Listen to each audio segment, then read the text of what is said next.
checking was Nichushkin. Lost it. Nazem Kadri scores! It's a hat trick for Kadri. And nothing fazed him, and now the Avs could win it back here at home. As we take a live look outside at downtown Denver from our Mile High camera, we've already seen snow in the high country, and rain will move here later today. Here's Katie with more on that, Katie. Good morning, you guys. It's great that we're picking up some moisture here across the state. We do have winter weather advisories, though, in effect for portions of Colorado's high country and more widespread rain across the southeastern plains at this hour. Here in Denver, we're under a mostly cloudy sky, but later on this afternoon, we do have the chance for more shower and storm activity. There's that winter weather advisory shaded there in purple. We could see several inches of snow accumulate over 9,000 feet, making for some slick conditions, especially over those higher mountain passes. This afternoon, it is going to be a cool one. Highs only in the mid-50s. That is about 20 degrees below normal for this time in late May. We'll clear out quickly statewide later on tonight, and then we're in for a nice warm up and dry conditions as we go through the rest of the week. Here's a look at futurecast. You can see as we get into about 11:30, we'll still be mostly cloudy with continuing light to moderate snowfall. We'll talk more about the rain we're expecting with wet roadways, Jason, this evening. Wesley Wabbit's up there right now getting some of those wet roadways, and you can see it right now from the Eisenhower Johnson tunnels from the quad split up there. You can see right here going across I-70 right by Loveland Ski Area. This is down by Silverthorne, and in between the two you can see the wet conditions. Had some really nasty conditions early this morning. Take a look at the drive overall here in town. We did have some debris reported somewhere around here, 270 I-76. From the camera over there you can see some of the slower traffic coming from I-25 in here, but I have not seen some of that road debris. But traffic's moving so slowly anyway, doesn't really matter. You'd be able to get around it pretty easily. I would still use, as you take a look at the map again, on I-25 down to I-70 and then roll that way instead of getting across 270, because that's really busy in there right now. Still looking at a little bit of traffic out to the east side of town on 225. Pretty much all cleared up on northbound Parker Road there at Isla from that earlier crash, and still 20 to 25 minutes downtown to the DTC. A police shooting closed eastbound I-70 near Watkins earlier this morning. It is all clear now. Adams County deputies tell us there was a suspect who is in critical condition. They haven't mentioned anything about the officer or officers involved. There was a white pickup truck with its tires blown out at the scene, as well as a semi and two police cruisers there. The road was closed for a while but has since reopened. After the weekend storms, if you still have tree limbs and branches you're trying to get rid of, we have a list of drop-off locations on the denverchannel.com. There are different rules in different metro areas. Xcel's outage map shows nearly 1,000 Coloradans without power in the metro this morning. Yesterday, the utility told us new outages were not related to the weekend storm. We visited Lakewood's Applewood neighborhood yesterday, where some people told us they were in the dark for more than 2 hours. In fact, they had to share a generator to keep food from spoiling. My husband and I were just talking about maybe we do need to look into having an actual generator hooked up professionally to our home in case this does happen again. Well, with all the rain and snow that we've seen over the past several days, you would think that our fire conditions have improved, but it's a little more complicated than that. Yeah, Denver 7's Christian Lopez is in Boulder, where law enforcement have rolled back fire restrictions, but storm damage is setting the stage for worse fires in the future. And that's because it may have increased the amount of wildfire fuels across the state.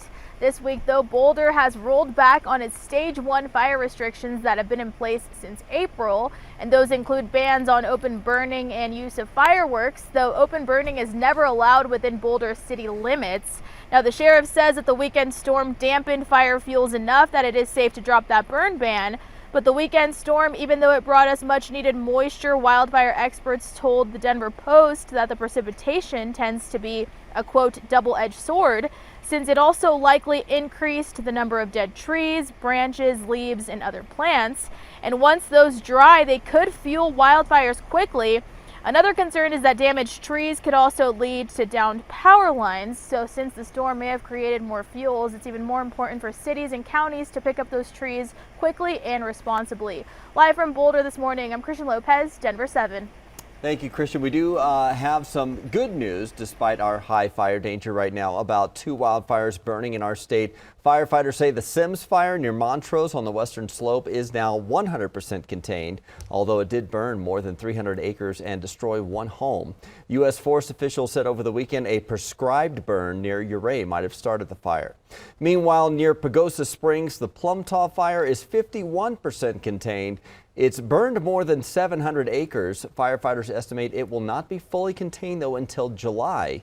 The cause is still under investigation.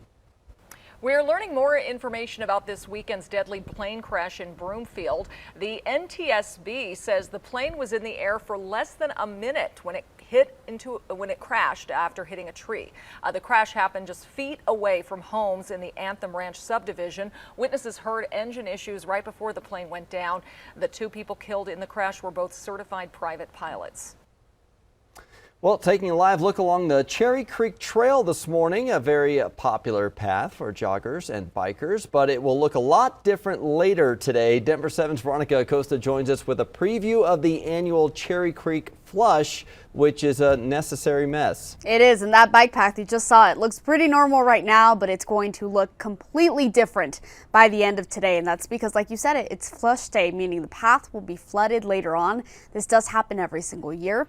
It's the day officials release more water from the Cherry Creek Dam to go ahead and test the operation of those outlet gates. The flush itself, it starts at 9 this morning, goes all the way up until 1 in the afternoon, and you see some of those people trying to go through it there on their bikes and even walking. Now, the flood itself, it does take about 6 hours for that water to reach the Champa Street Bridge downtown, and it's important because of what you're seeing there. If you walk or you ride your bike to work and use that Cherry Creek bike path to get there, that path could be flooded between 11 this morning and 9 tonight, and could be a little dangerous as well.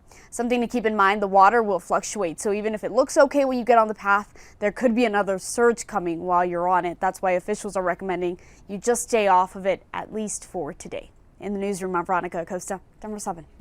Thank you, Veronica. Well, the Avs are now 1 game away from advancing in the playoffs thanks to a defiant performance by Nazem Kadri. Yeah, of course you remember he was facing threats after unintentionally hitting and knocking out a Blues goalie on Saturday, but the threats didn't faze him at all. He ended up with a hat trick, scoring 3 goals.